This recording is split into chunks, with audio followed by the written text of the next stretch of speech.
Good afternoon বন্ধুরা। একটা মিশো থেকে একটা অর্ডার করেছিলাম। দেখো আমার হাজব্যান্ডের জন্য ওই শার্টের বক্সগুলো, ওই এগুলো ক্লথ অর্গানাইজারের শার্টের বক্সগুলো। ওই দুটো, একটা তো আছে বললাম, আর দুটো করে দিলাম। দেখো এই দুটো করে দিয়েছি, অর্ডারটা এসে গেছে। খুব সুন্দর জিনিসটা এসেছে, যেমন দেখেছি সেরকমই আসলো। আমার মনে হচ্ছে তোমাদের সাথে শেয়ার করলাম এটা আগের ভিডিওতে, যাই হোক আর একবার করে দিলাম। যারা দেখোনি তারা দেখে নেবে।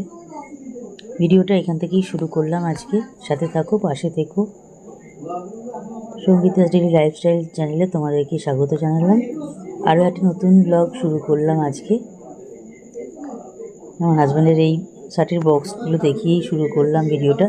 তবে এবার চলো রান্নাঘরে যাই। সাথে শেয়ার আজকে তো আমাদের ঠিক আছে, চলো সাথে দেখো, কারণ আজকে মঙ্গলবার। আজকে রান্না করেছি ঝিঙে আলু পোস্ত। চলছে, এখনও হয়নি, রান্নাটা হচ্ছে।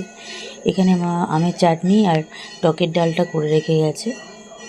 এই যে টকের ডাল আর আমের চাটনি, এটা টকের ডাল, আর ওদিকে দেখালাম আমের চাটনি।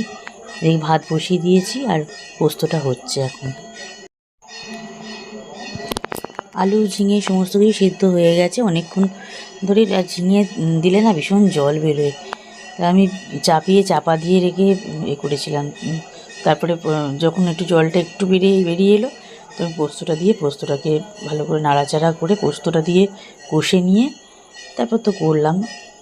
আগে অনেকবার শেয়ার করেছি, আর এবারে শেয়ার কিছু করিনি, হয়ে যাওয়ার পর একদম শেয়ার করলাম। দেখো এখন পুরোপুরি রেডি হয়ে গেছে ঝিঙে আলু পোস্ত।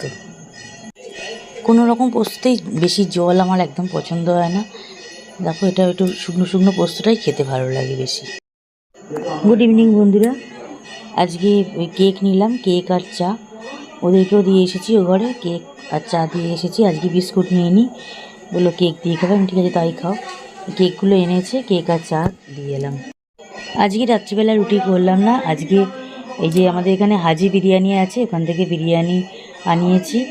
বিরিয়ানি নিয়ে এসো, 3 জনের 3 প্যাকেট আনিয়েছি। Chicken biryani, egg chicken biryani, এগও আছে, চিকেন আছে, আলু আছে, সব আছে। এগ চিকেন বিরিয়ানি আর স্যালাড দিয়েছে। আজকে রাতে বিরিয়ানি খাওয়া হবে। পরিমাণে যথেষ্ট বেশি বলে ওই জন্যই মানে খাওয়া যায় না। ও খেয়েছে, ও 1 প্যাকেট খেয়েছে। আমার আর আমার শাশুড়িমা দুজনের থেকে গেছিলো। পরের দিন রাত্রিবেলা ওটা গরম করে নিলাম। আমার হাজব্যান্ডকে একটু দিলাম, শাশুড়িমা খাইনি, আমি নিলাম। এটা বুধবার রাত্রিবেলার ভিডিও, কিন্তু মঙ্গলবার বুধবার দুদিনের রান্নাই করে রাখা ছিল, যেন বুধবার সকালবেলা কিছু রান্না করতে হয়নি। রাত্রিবেলা একদম বিরিয়ানিটা আনিয়েছি, বিরিয়ানি খেয়েছিলাম। আর বৃহস্পতিবারও ডাল পোস্ত রয়ে গেছে, চাটনিও আছে। মাছের ঝালটা করে নিয়েছি। মানে রান্নাটা বেশি করে পরিমাণে হয় তো ওই জন্য থেকে যায়। পরের দিন মাছের ঝালটা করে নিলাম আর হয়ে গেল রান্না। এটা কি মাছ আমার একটু খেয়াল নেই, মাছের ঝাল করে নিয়েছি। গুড ইভিনিং বন্ধুরা। কেকটা রয়ে গেছিলো আগের দিনকে, কেকটা আমরা 3 জনে মিলে খেয়েছি, খেয়ে কেকটা থেকে গেছিলো।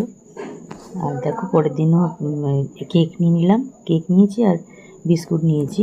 একটা করে কেক আর দুটো করে বিস্কুট দিয়ে ওদেরকেও চা দিলাম আর আমারও নিয়ে আসলাম। সন্ধেবেলা আমার হাজব্যান্ড এই রাত্রিবেলায় আমাদের ডিনারের জন্য ওই এঁচোড় করলো।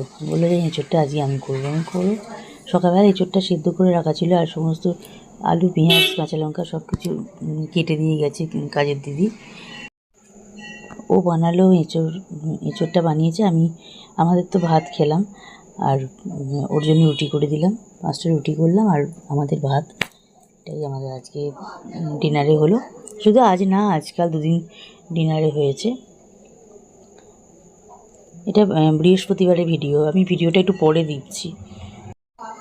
ভিডিওটা দিতে 2 দিন দেরি হলো। আজকে শনিবার, আমি আজকে ভিডিওটা পোস্ট করছি। বৃহস্পতিবারে এই রান্নাটা হয়েছিল। ভিডিওটার সাথে থেকো, পাশে থেকো, ভিডিওগুলো দেখে লাইক, কমেন্ট, শেয়ার করো। চ্যানেলটা সাবস্ক্রাইব করে দিয়ে নোটিফিকেশান বেল আইকন প্রেস করে দিয়ে আমার পাশে থেকো সবাই। নিয়মিত আমি ভিডিও দিই, তোমরা দেখো, সাথে থেকো।